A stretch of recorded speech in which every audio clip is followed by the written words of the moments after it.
सत्संगत जी बड़े प्रेम और सत्कार से कहना जी, धन निरंकार जी। सत्संगत जी, दास विनती कर रहा है, दास से त्रुटि हो जाए तो अपने घर के बालक समझकर क्षमा करिएगा। सत्संगत जी, सत्संगत जी, अक्सर सावन का महीना, सावन व्रत, आज सोमवारी पर एक चीज जो हर कोई जरूर खाता है, लेकिन वह कौन से एक चीज खाने से, जो कि 14 जुलाई सावन व्रत में यह एक चीज खा लेने से मनोकामना पूर्ण होती है। क्या सच्चाई है? नहीं तो विनाश भी हो जाएगा। क्या सच है, क्या झूठ? सतगुरु बाबा हरदेव सिंह जी के विचारों द्वारा समझेंगे सत्संगत जी। सावन का महीना भगवान शिव को समर्पित, वह पावन समय जब व्रत, ध्यान और स्वयं का वातावरण होता है। लोग जल चढ़ाते हैं, व्रत रखते हैं, भक्ति करते हैं, लेकिन बहुत कम लोग जानते हैं कि इस दौरान सिर्फ पूजा पाठ नहीं, बल्कि कुछ विशेष चीजें खाने या न खाना जीवन का रुख तय कर सकता है। आज की यह कहानी 14 जुलाई की एक सच्ची घटना पर आधारित है, जहां एक महिला ने व्रत के दिन एक खास चीज खाने से इनकार कर दिया और फिर जो हुआ वह इतिहास का पन्ने में छपा गया। यह कहानी सच्ची होने वाली है, इसलिए आप इस वीडियो को पूरा अंत तक जरूर देखिएगा। चैनल पर नए होंगे सब्सक्राइब करिएगा। आइए आप कीमती समय नष्ट न करते हुए उस कहानी की ओर चलते हैं जिसे हमें काम है। सत्संगत जी, उत्तर प्रदेश के चित्रकूट जिले में एक छोटा सा गांव है, रजापुर। वहीं रहती थी गीता देवी, 38 वर्ष की महिला, साधारण गृहिणी, 2 बच्चों की मां। बहुत ही धार्मिक व्रत उपवास करने वाली शिव भक्त हर साल सावन का व्रत रखती थी, लेकिन इस बार सावन जो उसकी बहन सरला गांव आई और एक चेतावनी दी। दीदी, इस बार सतगुरु निरंकारी मिशन से बाबा जी गांव आए थे। उन्होंने कहा 14 जुलाई को व्रत के दौरान अगर आपने चने की दाल नहीं खाई तो पूरी अनहोनी हो सकती है। गीता देवी हंस पड़ी। वो कहती, व्रत में दाल खाना, वो भी चना, ये कैसा नियम? गांव में 10 जुलाई को सत्संग हुआ। बाबा वहां हरदेव सिंह जी के सेवक मंच से बोल रहे थे। सावन में व्रत का अर्थ केवल भूखा रहना नहीं। इस बार 14 जुलाई को चंद्रमा और शनि की विशेष स्थिति बन रही है।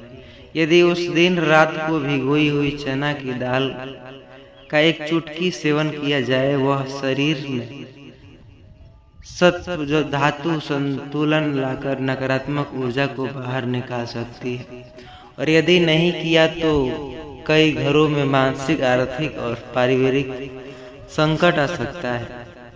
यह कोई टोना नहीं, यह कोई आध्यात्मिक विज्ञान है जो शिव तत्व से जुड़ा हुआ है।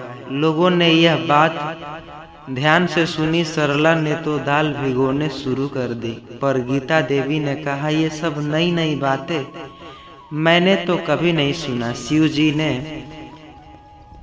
कहीं कहा था दाल खाओ। पूरा गांव व्रत में डूबा था। लोग मंदिर जा रहे थे, भजन कर रहे थे, और बहुत से लोग भिगोई हुई चना की दाल रख रहे थे एक चुटकी सेवन के लिए। गीता देवी भी व्रत रखने रह रही थी, लेकिन उसने साफ मना किया, मैंने न मंगाई न बनाई, दाल से क्या होगा? भगवान दिल देखते हैं, पेट नहीं। उसने बेटे रोहित को भी मना कर दिया। शिवपति बोले, जो घर की देवी कहे वही करेंगे। 14 जुलाई की रात 12 बजे के जो उसने पूरे गांव का उठा। 12 बजे रात को गीता देवी का बेटा रोहित अचानक से छटपटाने से लगा। उसने मुंह से झाग निकल रहे थे। उसकी आंखों से जो लाल लाल हो चुकी थी। शिव कुमार ने शोर मचाया, गांव के डॉक्टर को बुलाया। डॉक्टर ने कहा ऐसा लगता है जैसे किसी बुरी हवा का असर है। बगल में सरला का बेटा चैन से सो रहा है। सरला ने धीरे से कहा, मैंने तो बाबा जी की बात मानी थी, चने की दाल खाई और रसोई। गीता ने झुंझलाकर कहा, क्या चने की दाल आत्मा बचाती है? 15 जुलाई सुबह गांव में निरंकारी सत्संग बाबा वहां पहुंचे। वो बिना रुके सीधे गाते गीता देवी के घर पहुंचे। उन्होंने रोहित को देखा, उसकी नाड़ी कमजोर, उसकी आंखें खुली थी लेकिन बोल नहीं पा रहा था। बाबा जी ने एक कटोरी मांगी, उसमें चने की दाल, तुलसी की पत्ती और एक बूंद मिलाया चनामृत, और बोले अभी भी समय है। दाल शरीर की नहीं, चेतना की सफाई करती है। दाल रोहित के मुंह में डाली गई। 15 मिनट बाद रोहित की माँ पुकारा, शब्द जो सब सद्भुत में रह गया। शिव कुमार और गीता देवी बाबा जी के चरणों में गिर गए। बाबा जी ने समझाया, जब ब्रह्मांड में विशेष ऊर्जा संचारित होता है तब हर चीज साधारण होती है। सावन में जल, दूध, तुलसी, चने, बेल, ये सब ऊर्जा वाहक बनते हैं। 14 जुलाई को चने भूनकर चने को ग्रहण करने वाले। ऐसा नहीं कि ऐसा करने से ये सब होता है, सतगुरु बाबा कहते हैं। गीता देवी ने गांव में सबको एकत्रित किया। वहां सब महिलाएं एकत्रित हुई और व्रती जो थी सभी लोग अब ज्ञान के साथ भक्ति करने सत्संग करती। वह कहती, सिर्फ भूखा रहना व्रत नहीं, शिव जी से जुड़ने का नियम ये सत्य तो है, लेकिन सतगुरु के बताए अनुसार असली पालन यही है। सत्संग जी, इस तरह के प्रश्न आप लोग भी सुना होगा, लेकिन ऐसा कुछ नहीं है कि यह एक चीज खाने से मनोकामना पूर्ण होगी तो ये होगी।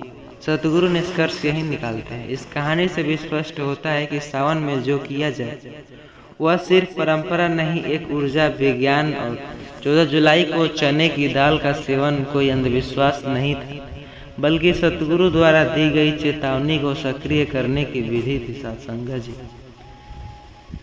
सत्संग जी, आशा करता हूँ यह वीडियो आपको तनिक भी पसंद आई होगी, तो दूसरों तक यह वीडियो जरूर पहुँचाइएगा। इस वीडियो को लाइक कीजिएगा, शेयर कीजिएगा हर व्यक्ति को जो सावन में सिर्फ दिखावा कर रहा है और आत्मा को भूखा छोड़ रहा है। चैनल को सब्सक्राइब करना मत भूलिए, और अगली कहानी इससे भी लाजवाब होगी तो जरूर सुनिएगा। चैनल को सब्सक्राइब जरूर करिएगा। सत्संग जी, प्रेम और सत्कार से कहना जी, धन निरंकार जी। आपने भी सावन की तैयारियां की होगी। लोग आपके अगल में जो किए भी होंगे, लेकिन क्या आपको पता है सावन में मात्र ये चीजें खरीदने से विनाश होता है। सावन के महीने में मत खरीदो ये चीज, वरना होगा विनाश। अगर आपने भी किसी के मुख से यह शब्द सुना है तो प्लीज इस वीडियो को लास्ट तक जरूर सुनिएगा। सत्संग जी,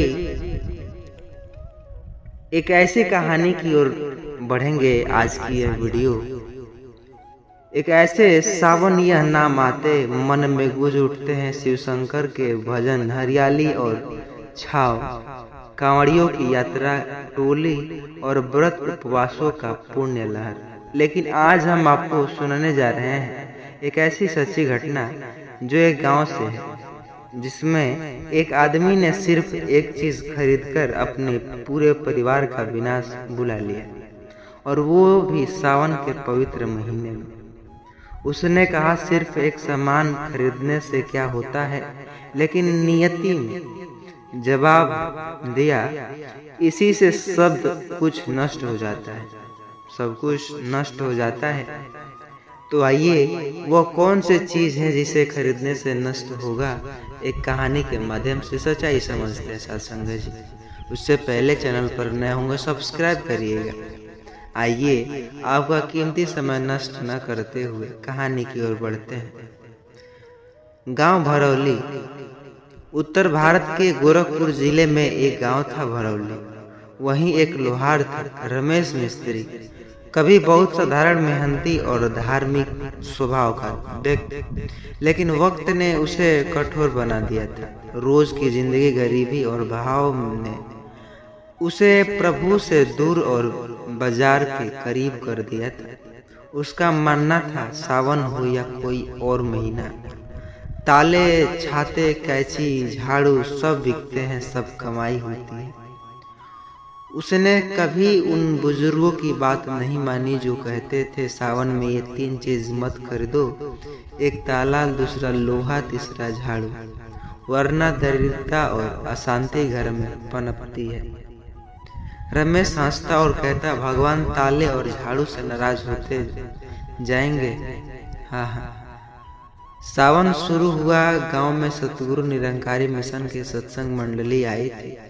बाबा जी ने मंच से कहा, सावन का महीना शरीर को नहीं, आत्मा को शुद्ध करने का समय है। संयम रखो, ध्यान करो और मोह माया की वस्तुओं में थोड़ा विराम लो। रमेश का बेटा रवि उस सत्संग में गया। वह लौटकर बोला, पापा, बाबा जी ने कहा इस महीने लोहे से दूर रहो, नए ताले, झाड़ू, कील, काटे मत लाओ। रमेश चिढ़ गया। बाबा जी ताला लटकाएंगे, लगाएंगे, तेरे पेट पर भूख मिटाएंगे। 13 जुलाई 2024 सावन की दूसरी सोमवारी रमेश को यह एक ग्राहक मिला, एक शहर का श्रेष्ठ, जो कह रहा था मुझे 10 ताले चाहिए आज ही। रमेश को ध्यान आया कि अभी 13 तारीख है, सावन चल रहा है। पत्नी मीना ने मना किया। पंडित जी कह रहे थे आज कोई ताला या झाड़ू मत खरीदो, नहीं तो दरिद्रता पक्की हो जाएगी। रमेश चिल्लाया, तू भी बाबा जी और पंडितों की बातों में लग गई, खाना कौन खिलाएगा? और उसने वह सौदा कर लिया। ताले बनाए, पालिश किए और उन तालों के साथ अनजानी ऊर्जा भी घर में घुस गई।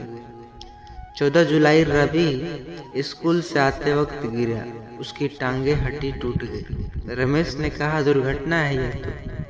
15 जुलाई घर की बिजली का मीटर जल गया, कोई उपकरण खराब हो गया है बोला। 17 जुलाई मीना का हाथ रसोई में जला। रमेश ने फिर कहा यह तो होना ही था, ये सब तो होता रहता है। 18 जुलाई घर का कुत्ता अचानक बीमार हुआ और मर गया। रवि ने कहा, पापा ये सब उस ताले के बाद से शुरू हुआ है, क्या बाबा जी सही कहते थे? गांव में दोबारा सत्संग हुआ। इस बार मंच से बाबा जी बोले, ताला सिर्फ दरवाजा बंद करने के लिए नहीं होता, जब गलत समय पर लाया गया जाए तो वह आत्मा की दिशा भी बंद कर देता है। सावन में ऐसे प्रतीकात्मक वस्तुओं से दूरी रखो, क्योंकि यह महीना सिर्फ देह नहीं, ध्यान का भी दिन है। रवि रोते हुए मंच पर गया और बोला, बाबा जी, पापा ने ताला बेचे और अब सब गड़बड़ हो रहा है।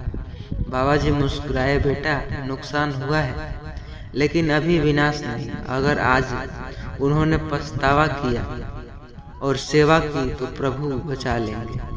सभी दुर्घटनाओं के बावजूद रमेश झुका नहीं। उसने उल्टा 22 जुलाई को और 15 ताले बनाए और ऑर्डर पे मिला तो बेच डाला।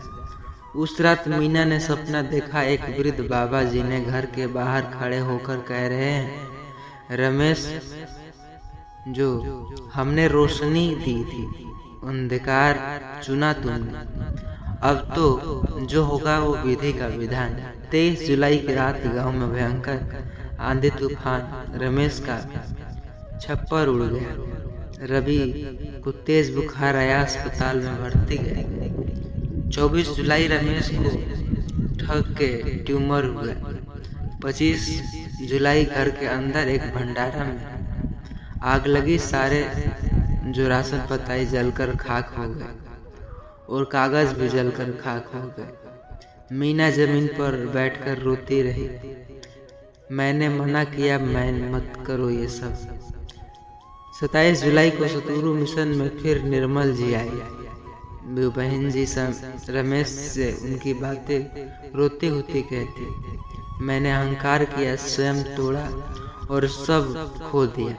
निर्मल जी ने कहा, आपने लोहे का ताला खरीदा लेकिन आप ब्रह्मज्ञानी की कुंजी से दरवाजा खोल रखते हैं। उसी दिन रमेश ने संगत में शिरकत की और ब्रह्मज्ञान प्राप्त किया और पहली बार उसे नींद आई। सावन के महीने में सोमवार को रमेश ने गांव के बच्चों को भी फ्री में ताले बांटे, लेकिन साथ में एक कागज चिपकाया, ताला तब बंद करता है जब हम चेतना खो देते हैं। अब इस ताले से सिर्फ बक्सा बंद करना, आत्मा नहीं। आज रमेश बाबा रमेश के नाम से जाना जाता है। सावन में ताला नहीं बेचता बल्कि सत्संग की भक्ति भी कहता।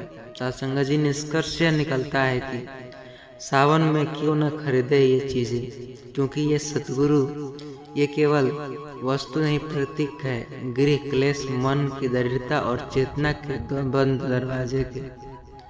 ये चीजें विशेष रूप से सावन में खरीदना लोहे के ताले आत्मा के रास्ते बंद करते हैं। झाड़ू लक्ष्मी के प्रतीक को अनजाने में घर से बाहर कर देती है। कीले काटे क्लेश की पीड़ा, काले वस्त्र सकारात्मक ऊर्जा को रोकने, ये तमाम प्रकार के। आशा करता हूँ यह वीडियो आपको दिल को छू ली होगी, तो उन लोगों तक यह पहुँचाइएगा जो सिर्फ सामने को देखते हैं, समय पर पवित्रता नहीं समझते। चैनल को सब्सक्राइब करिए, क्योंकि अगली बार इससे भी अच्छी वीडियो लेकर के आऊँगा। सत्संग जी प्रेम और सत्कार से कहना जी, धन निरंकार जी। इसे मित्रों के साथ शेयर जरूर करिएगा। सत्संग जी सावन में दारू पीने वाले, अक्सर आपने भी इस प्रकार के लोग देखे होंगे। जो चीज को मना किया जाता है वो बार बार करते हैं, लेकिन जब घटना घटती है तो कहते हैं निरंकारी सब देख लेंगे। क्या देखेंगे? सावन वर्ष का महीना, जो कि वर्ष का वह महीना है जब आसमान से पानी नहीं कृपा बरसती है। भगवान शिव को समर्पित यह महीना, चाहे नाम अनेक हो लेकिन निराकार भगवान क्या है? एक ही है सत्संग जी। जहाँ श्रद्धा, संयम और साधना का प्रतीक माना जाता है, लेकिन आज के समय में लोग रीति रिवाज निभाते पर उसका मर्म नहीं समझते।